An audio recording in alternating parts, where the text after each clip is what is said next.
today's webinar. Not something I've ever done before, so quite an unusual experience so far, sitting here talking to a laptop. But hopefully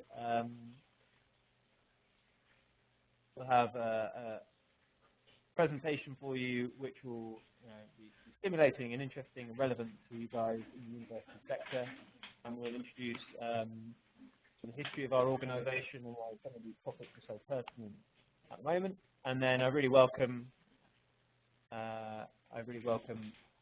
any questions, and we'll tackle those at the end. I'm just saying they can't hear me very well. I'm not sure whether that's improved at all. Okay.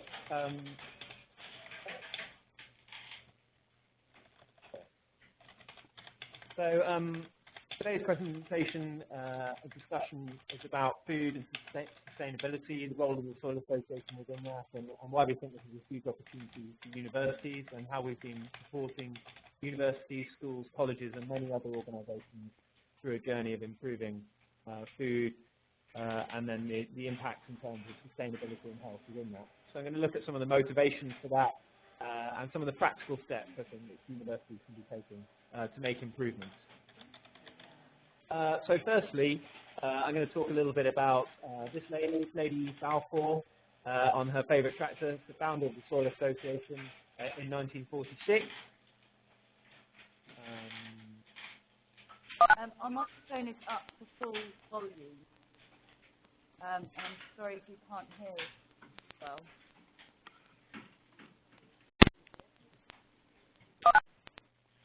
Can you bear with me 1 second?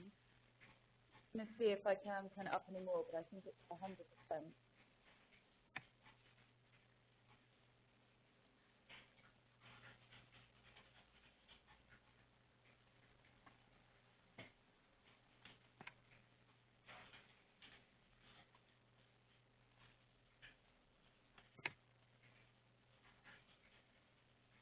Yeah, the microphone is up to 100%, so I'm sorry if you can't hear it very well.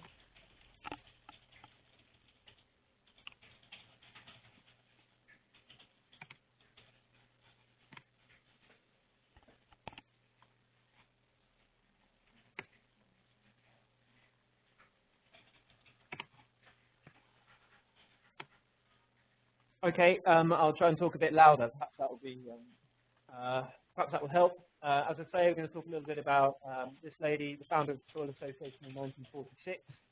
I'm going to talk about how a policy report in 2003, for the involvement of Jamie Oliver, has led to 5,000 schools and over 100 million meals a year being served under the Food for Life scheme.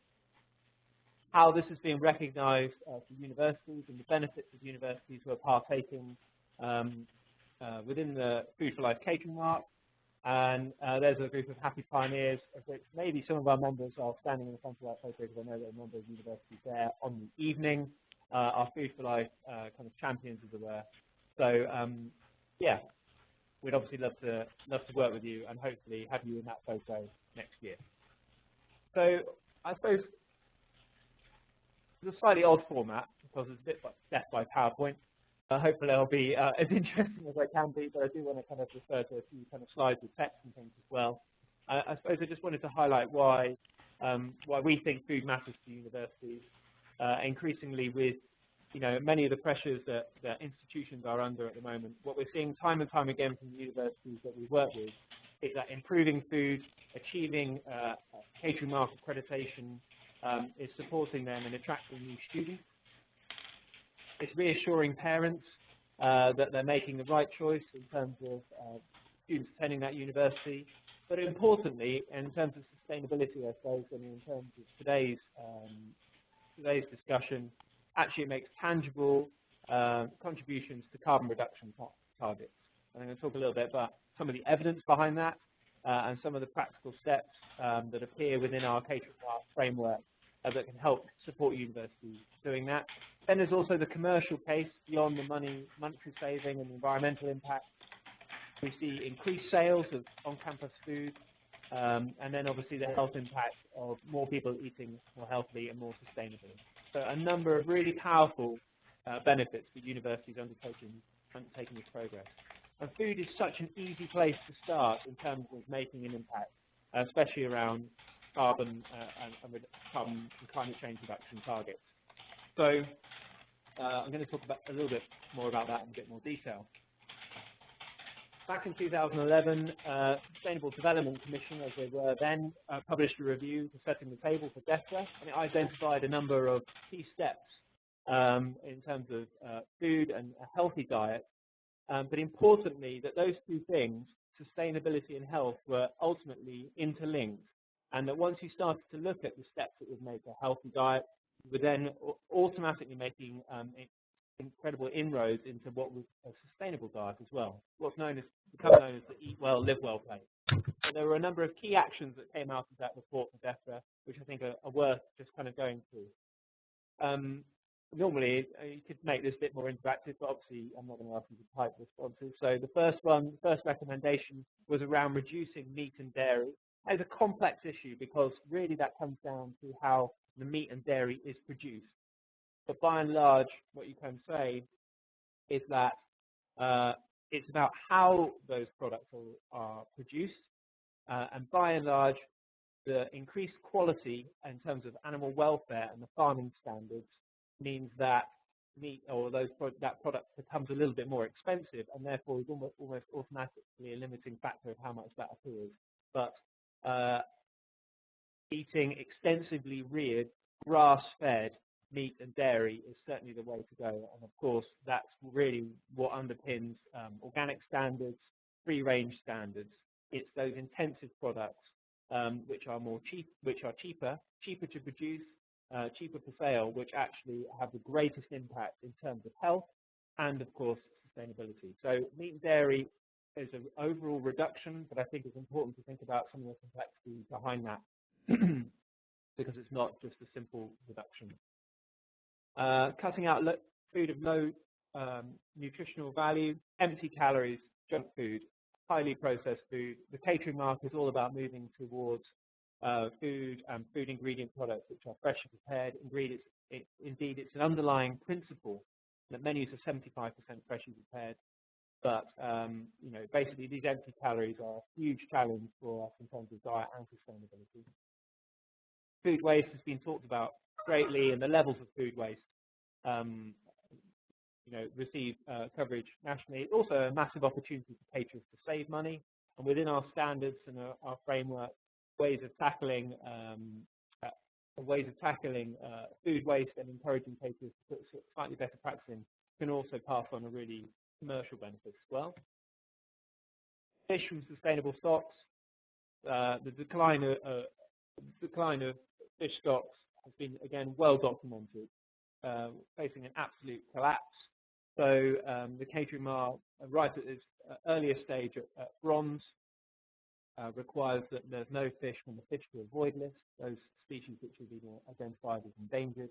And further on, and I'll talk a little bit more about this framework in a bit more detail later, we recognise fish which is certified as sustainable by the Marine Stewardship Council or from the fish to eat list.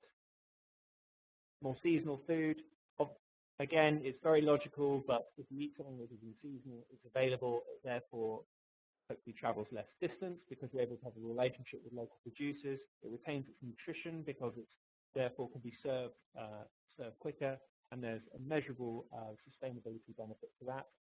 And finally, consuming more organic food was recognised by the Sustainable Development Commission as having a significant impact. There are twice as many insects and birds on organic farms. That's obviously due to the almost complete ban of pesticides, herbicides, fungicides. There are very few of those inputs that are permitted to be used. Biodiversity is key to organic farming. The pests have predators, and by encouraging biodiversity, you can encourage that kind of more natural pest control level, and that was officially recognised through this government report. So as I mentioned, I just thought I'd show the Live Well plate. What was key to a lot of this thinking was that actually, by making steps to improve our diet in terms of health, we were automatically bringing things more in line to where we needed to be to have sufficient reduction in terms of greenhouse gas emissions as well. And as you can see there, the major impacts or the major changes between those two are that reduction of meat and meat-based dishes, an increase of fruit and vegetables, obviously those being seasonal and local would again contribute greatly towards that. Dairy actually remained very similar, and you can see a kind of a reduction in those kind of empty calories that I talked about, food and drink that's high in fat and sugar. So again, moving away from those processed products. So, you know, I just really want to reiterate this point that actually making steps towards health also makes important steps towards sustainable diet as well. What we are seeing as an organisation, and this links back to our work with Food for Life, which, as I mentioned right at the outset, began in 2003, is that there are an increasing number of young people who are coming through who are now well aware of these issues, having had much improved food education through quite possibly the Food for Life partnership within schools, are making better choices around food and diet. And indeed, our organic market report, which was published about 10 days ago, highlighted the growth of this sector in terms of organic sales, but also those ethically aware consumers choosing things like fair trade, being aware of issues such as sustainability and also local procurement and that relationship with the producer and other animal welfare schemes as well. So there's a real opportunity here for the universities to really take the lead, and indeed, as we've been working with so many, they are doing that, and they're actually seeing customers respond really positively to the steps that they're taking, and indeed, in many cases, simply just improving the manner of communicating the things that they're doing, already doing many fantastic things, but perhaps putting in better place, kind of better marketing, communication, and linking up between catering and sustainability managers. So as I say, get those messages to prospective parents and students themselves to really bolster the university's profile when it comes to talking about food. There are a number of barriers, I suppose, when we start to talk about procurement and certain ingredients and certain standards. This slide is really to demonstrate that actually some of those terms that we hear and indeed form part of the Catering Mark standards, there are only two really there which would cause any issue in terms of procurement, certainly under EU procurement rules, and those would be Red Tractor and Freedom Foods, because they have a geographical element to their scheme, i.e. they are restricted standards that are applied in the British Isles, whereas others are more broad. It is true to say that you can't specify in a tender that something can be local, but time and time again we have caterers being creative in terms of the wording around procurement and contract tender specifications that enable things to be delivered within a certain timescale or with a certain freshness that mean that they can actually stipulate that produce is local and seasonal. We have plenty of information available that can support caterers with this and some guidance and many real-life examples of caterers who've creatively gone out to contract tender to find foods that are meeting their requirements in terms of ethical, animal welfare, local, fresh, seasonal, etc. So whilst this is something which is often used by procurement as a barrier, we really don't see it as such, and we'd be happy to have that conversation with anyone to support them within that process. One of the huge benefits to local food in particular, and I think it's worth just kind of discussing this in a bit more detail. People always think that local food is better for the environment, and it's not necessarily the case, because what affects food being better for the environment or not is how it's produced, the standards by which the farming or the production have taken at that level. You know, a battery farm is local to someone. It's a kind of classic adage here. But what is really powerful and what is something that we have measured with extensive evaluation is the impact on the local economy in terms of social return on investment. And for every pound that we see spent within the local economy on a Food for Life menu, we know that that generates over 3 in return. So that's really where the true value of local seasonal really comes into fruition. Of course, if the farming methods are right as well, then you've got a real economic benefit and an environmental benefit there too. But I think it's important to recognise that. And of course, many of you guys as public sector caterers, this is something that decision makers, public health, and local authority will be extremely motivated by, and something that we know has influenced powerfully the decision making of contract letting and tenders and things.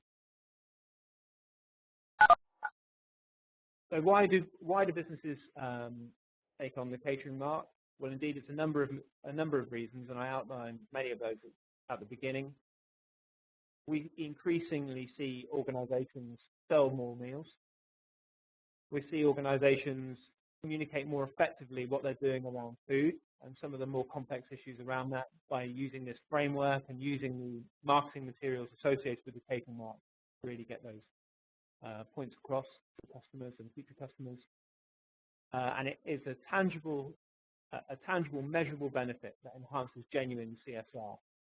And for those organisations who are operating in the more contract catering world as well, because of the influence of local authorities and public health, contracts are now being set with Food for Life standards written into them. So it's an opportunity to demonstrate that you are able to meet those straight away, and ultimately it means that you can be at the table in terms of that discussion and winning that new business. But again, that might not be for everyone, because many universities are in-house, and you're therefore only interested in what you do and the benefits that you bring to your institution.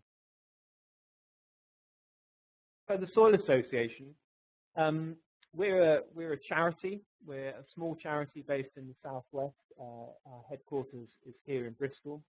We were founded in 1946 by a very progressive group of farmers, nutritionists, scientists, and I suppose our concern has always been the link between food, the health of the population, and ultimately the health of the planet. So we're very much a kind of a food and human health organisation. We're best known, I suppose, for that symbol at the top of that slide there, for our work around organic and organic certification, but we do much more besides, including a huge education program within schools as the Food for Life Partnership, working with nearly 5,000 schools on issues such as cooking skills, farm links, and wider food education.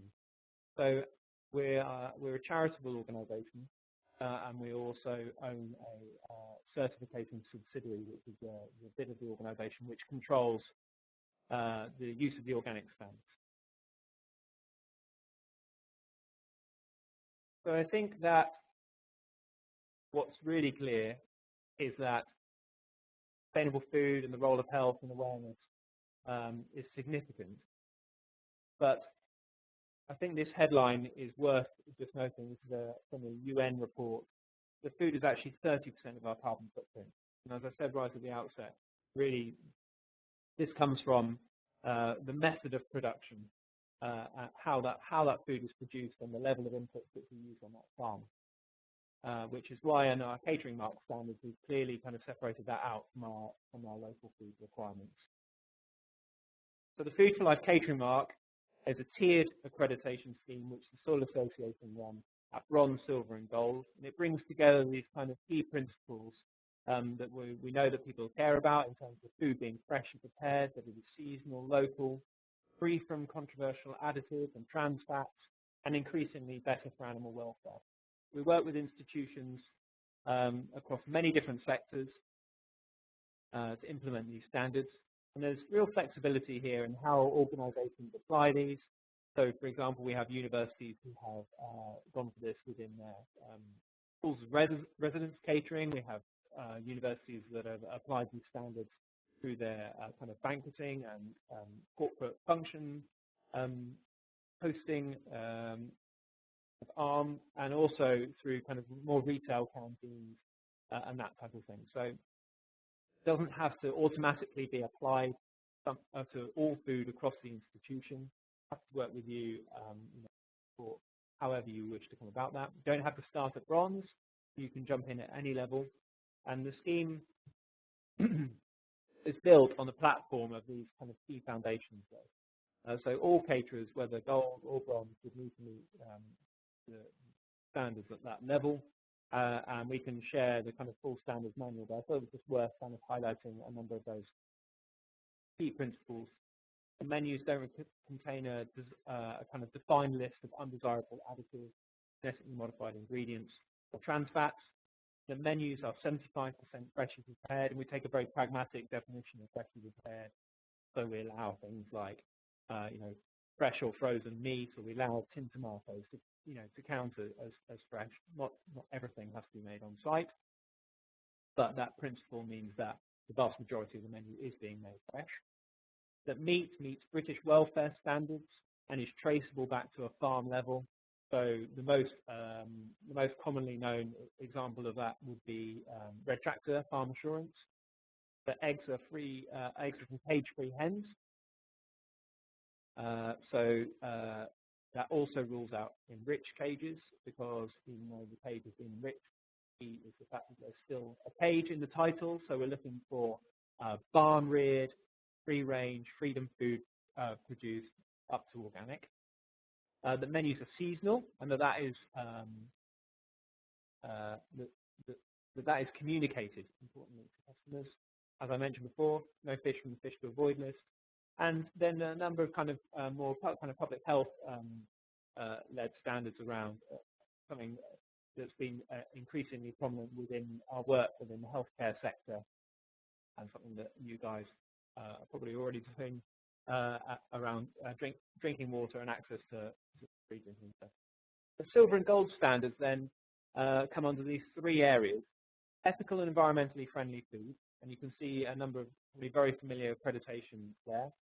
And we recognise any food ingredients which are purchased under those standards, and we reward every pound spent on those ingredients effectively. We also reward any money which is spent with local producers, and we define local producers as producers within your region, so southwest, southeast, East Midlands, etc. And we also recognise at a lower level any food which is produced within the UK.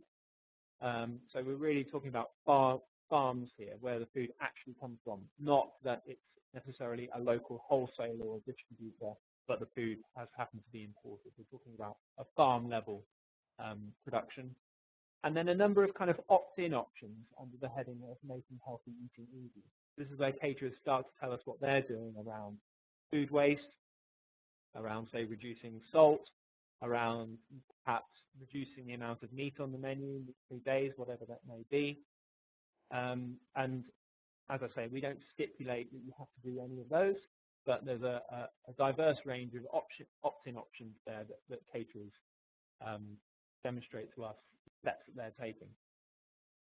We turn that into a snazzy points calculator, which can be accessed online, and we'll share the link after this, so you can see how that all comes out. And obviously, once you've scored sufficient points in each of those areas, then your catering mark is awarded as gold. In terms of the process of accreditation, we work with organisations and they apply for the scheme officially. We would come and inspect once those organisations have completed the contract and have paid a small fee to join the scheme. We would come and inspect them, and the feedback we've had is that audit is very thorough, but it's also a very useful benchmarking exercise to really get to the bottom of implementing the standards and working out what's happening on site. And then we work with you and support you to achieve your catering mark, and then that audit takes place on an annual basis thereafter. So as I mentioned, something which has gone from a 2003 policy report, which we saw right at the beginning, is now probably the fastest growing scheme within the food service or catering sector. We're up to just over 740,000 meals a day. As I mentioned again, over 5,000 schools. Half of Universities in Wales now have the Catering Mark. Growing number of universities joining the scheme all the time. And that's because of that recognition within the People and Planet Green League, but also from the fact that sustainability and catering are becoming much closer together, we find, within institutions. And there's a real understanding now this is a very easy place to start and to make a real impact. 70% of London boroughs now have the Catering Mark. We're working with nearly all of the major contract caterers and are becoming prominent within workplaces, early years, care homes and hospitals too. So the Catering Mark's growing very quickly, and there's a regional team of Catering Mark coordinators out there working with organisations on a daily basis to help them through the process, be that by tackling some of the supply chain issues, by looking at kind of menu development or communication and marketing. So in terms of our universities, I'm very proud of all of the organisations that go on to achieve the Catering Mark. These are some of those who have a CETA standard, and there's a long list of others that we know are working towards. And as I say, the support and help available for those organisations that are undertaking the process. Some of the feedback that we've seen from many of our pioneers, and again, I think kind of highlighted this all the way through, is that empowerment of staff and skills around being freshly prepared and those relationships with producers being enhanced as they look to maybe localize some of their procurement. When people have done this, they've then found that actually there's opportunities to save money by breaking free of larger contracts, by taking advantage of seasonal availability of items, and by having better relationships with those producers.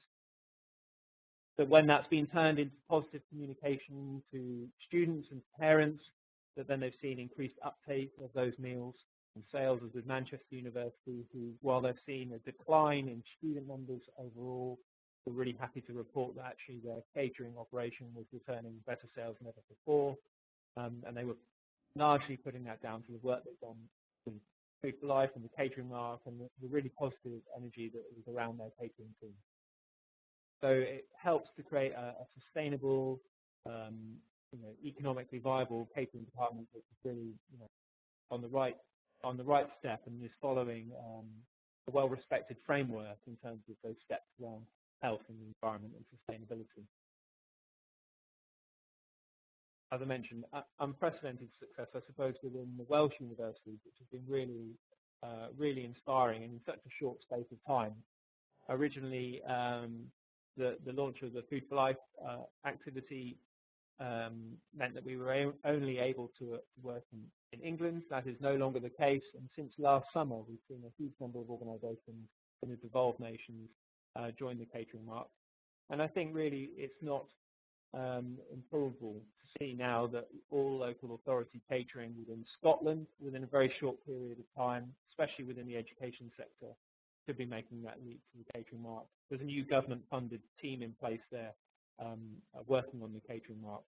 So that kind of political support for the devolved nations is something that we're seeing an increasing amount of. And Wales, as I say, it's just really leading the way.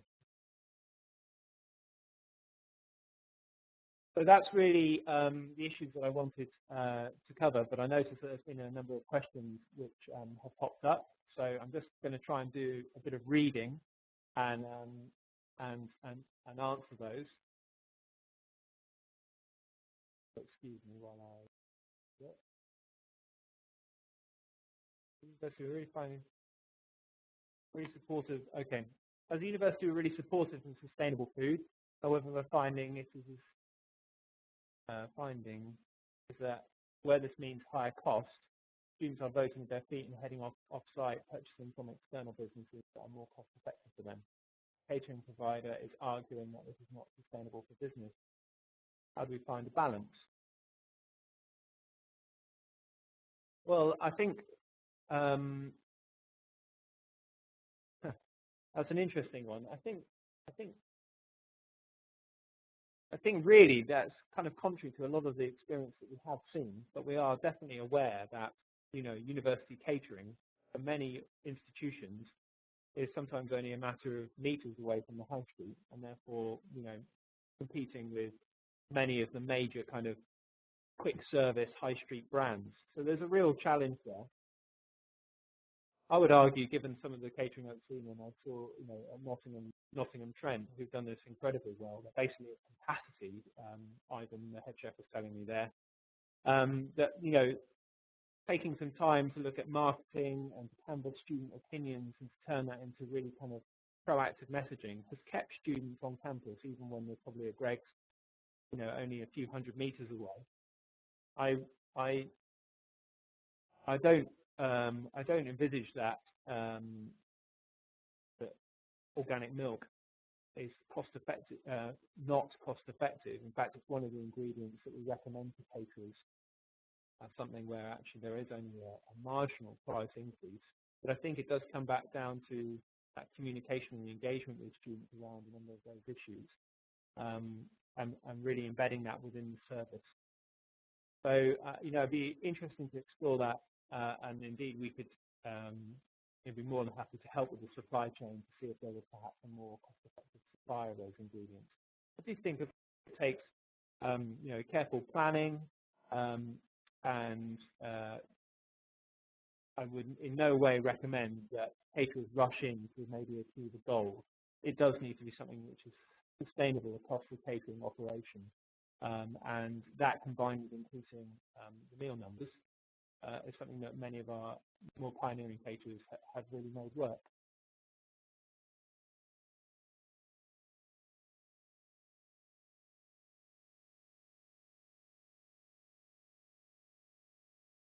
Great. No, a question, GM, brilliant.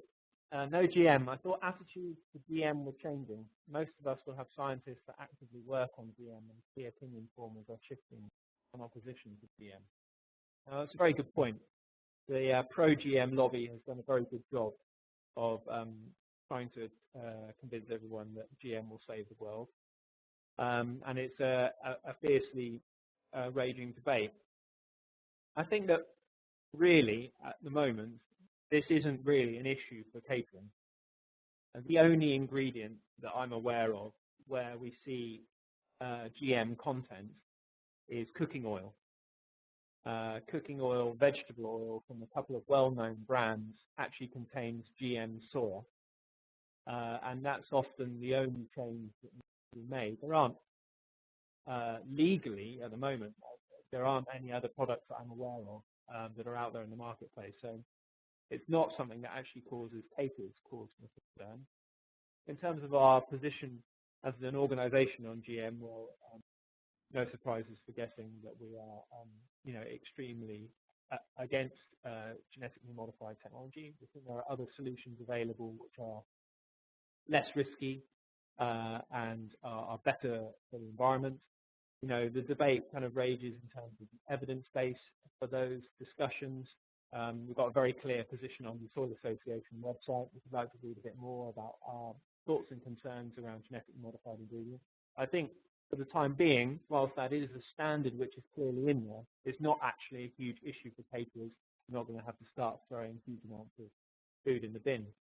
And what is interesting is that consumer attitude still vehemently shows that consumers want to be aware of genetically modified ingredients, to be aware of the huge protests going on around labeling of genetically modified ingredients and products in America currently. And the polls here still show that consumer opinion is they don't want to be using that in their food. But you're right, there's a fierce debate, and it's an interesting time for that.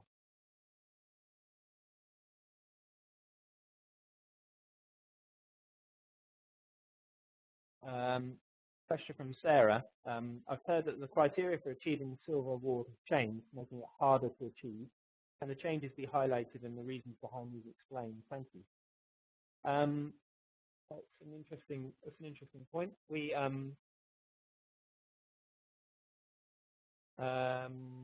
at the beginning of last year, we went through a process of moving to this points-based system.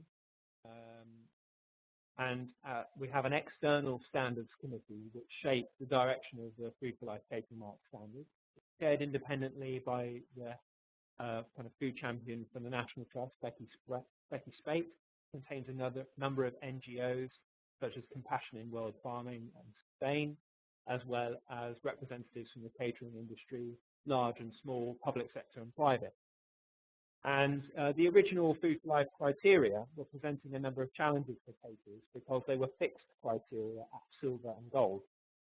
And that meant what we were increasingly seeing were a number of trade-offs, in particular around people with local kind of relationships with food producers being required to move away from those potentially by the standards, or those organizations which are committed to ethical and sustainable food being asked to find more local producers when actually their main motivation was those kind of higher animal welfare schemes such as organic or food and food. So we were facing the situation whereby caterers were being made to make those uncomfortable trade-offs. So we moved to a system, the points-based system, which I talked about a little bit earlier, which recognizes those key principles, and actually a huge amount of work was done to make sure the standards were deemed equivalent from silver and gold as they were to as they are now. But actually there's a much more flexibility within that system for caterers to kind of demonstrate how they meet the principles of the Catering Mark. So if you have strong trading relationships with local producers, that actually receives additional recognition now under the scheme. But at the same time, they would need to still meet minimum criteria around ethical and environmentally friendly, or vice versa. If someone was, 80% organic and doing the rest free range, we would want to see people still sourcing produce from the UK and more regionally in order for that caterer to be gold or silver. So I would say that it's not. I would say because I was part of that work and that review process, that the standards haven't got harder. In fact, there's a greater degree of flexibility within those to enable caterers to tell their own stories. What is a fixed standard within there is a commitment to organic spend at both silver and gold, and that level of spend is 5% at silver and 15% gold. And for organisations which have moved from the old criteria to the new, having that fixed standard in place has meant a bit of additional work, and we're supporting those organisations within that. So, other feedback we have from universities joining the scheme is that not a ratcheting up of the standard. Organic milk is now coming at 42% more expensive than non-organic, according to our catering company. A hard sell to this is a hard sell to commercial caterers where catering services are outsourced. Well, I completely agree, and to be honest, 42%. I'd love to meet the company that said that, because that's an extremely high margin that someone's making there. Agreed, there would be possibly a 10 or 15% price difference between organic and non-organic, but really 42%, I think, really is probably as a result of the supply chain going into that caterer rather than the organic sector at large. And this is something that we're seeing time and time again, and we've been working with for a long time now, is that the catering supply chain is quite a unique beast. And often there are many different businesses or many different organisations within that supply chain who are all adding their margin on, and so many products which we simply don't see in the normal marketplace are coming out with inflated prices. So, as I say, love to have that conversation and to see if we could put that organisation in touch with a supplier more directly. Confident we'd be able to do better than 42%, to be honest. Okay, well that seems to be it for questions. I don't know whether there are any others. As I say, a link to the Soil Association website. Our standards manual is available to all. We still offer a free introductory consultancy visit to EAUC members if you would like to find out more, and our regional team will be in touch if you would like to have that conversation, start that work. Thanks very much. Oh, hold on, got another one in. We are obliged to specify local Do you have anything?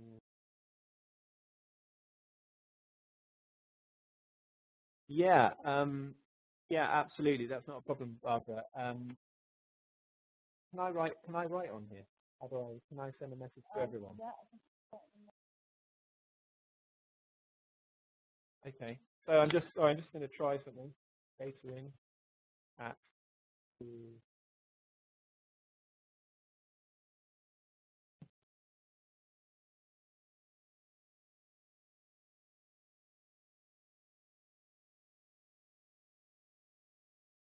So I'm just going to put in that little notice board our email address. If you'd like to send a quick email with some contact details, we can give you a call and pick up those conversations. The answer, Barbara, is yeah, we do have some guidance that we can give you on how to get around that issue of specifying local. And Amanda, yeah, as I say, we'd happily pick up that conversation about organic milk and come back to you with some suggestions. So hopefully you've all just seen catering at foodforlife.org.uk pop up on your screens. That's catering at foodforlife.org.uk. Love to hear from you, and thanks very much for listening. Okay.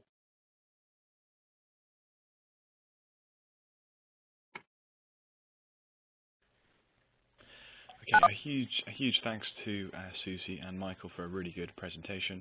And just as I mentioned at the beginning, all the resources will be available online. Okay, thank you very much for attending. Thanks.